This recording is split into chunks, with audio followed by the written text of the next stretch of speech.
Welcome back. We're going to go through a couple more things on Google Sheets today. We're going to go through the first couple buttons at the top. We'll go through a few on the ribbon, and then I'll let you know what you're going to do for your assignment for today. One key thing that I didn't mention in yesterday's video is naming your spreadsheet, and that's always going to be really important. When it comes to giving any file a name, you want to make sure that you are descriptive but also brief.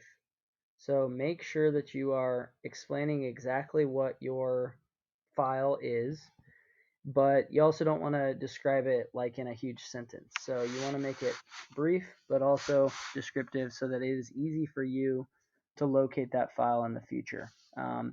Also, kind of a good rule of thumb to follow is, would it be easy for someone else to find that file and know what it is when they see the name?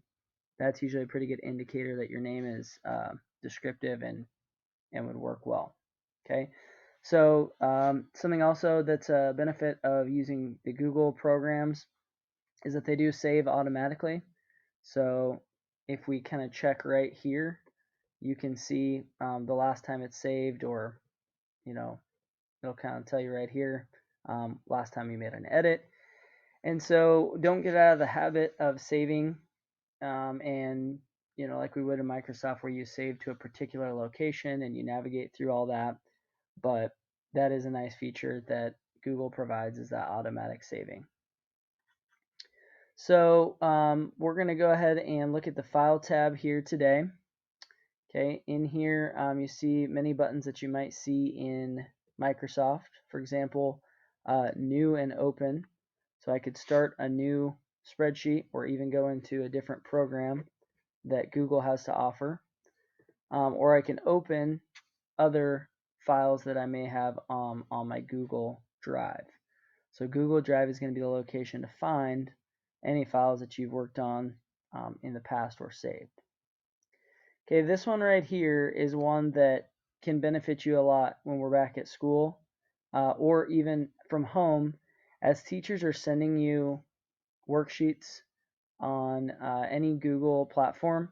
If you go to this make a copy option, if there's ever a time where you cannot edit or type on it yourself, this make a copy option is going to be something I would try right away. It's just going to make a new version of it. So any of you that ever have to request access from a teacher before you can start working on a file, try this before you go to that. You resort to that. This is going to be your best way out of that predicament. Okay, down here we've got some ways to share our file that we're working on. Okay, we can change the name, although we could also simply go back up to the name and double click and change it there. Moving, that's going to allow you to move from one folder to another. So in our Google Drive, organize that in a way that you would organize your folders at school. So have a folder for my class, have a folder for all of your individual classes, and keep it organized. Okay, and then finally, the last one we're going to look at is move to trash, which basically just allows us to delete the file. All right, we'll go ahead and look in here at these first four buttons in what I'm going to call the ribbon. So we've got our undo and our redo, and notice that the shortcuts appear with both of those buttons. Okay, our print options, which aren't going to be super important for you now for my class, but you can go in and change any print settings you may have. And then we have the paint format, which is just like the format painter in Microsoft Word. So I'll go ahead and kind of give you an example of that. Let's say I make this bold. I change the color to green. No, I change the color to red, and I italicize it.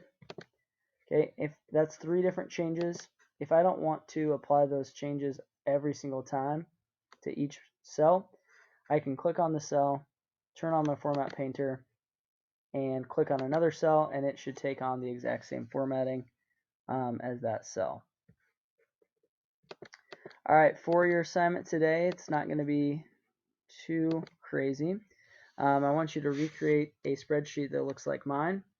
So you're going to put your name in cell A1. You're going to go to cell A3 and type in recommendations for time at home. So, you probably have a little bit of extra downtime than you would in a normal school week. So I want you to put down 10 things that you recommend that other people might want to do during their time at home. So example,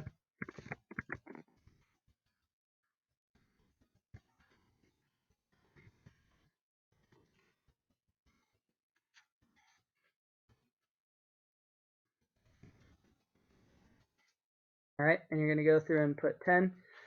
If you want to get, if you don't have enough ideas, maybe you can do a couple, like read a book. It could be read and then give me the specific name of a book, and do that for several books. That's kind of up to you. Okay. So just a way to go ahead and type in and get a little practice with entering information and maybe helping other people find things to do during this time.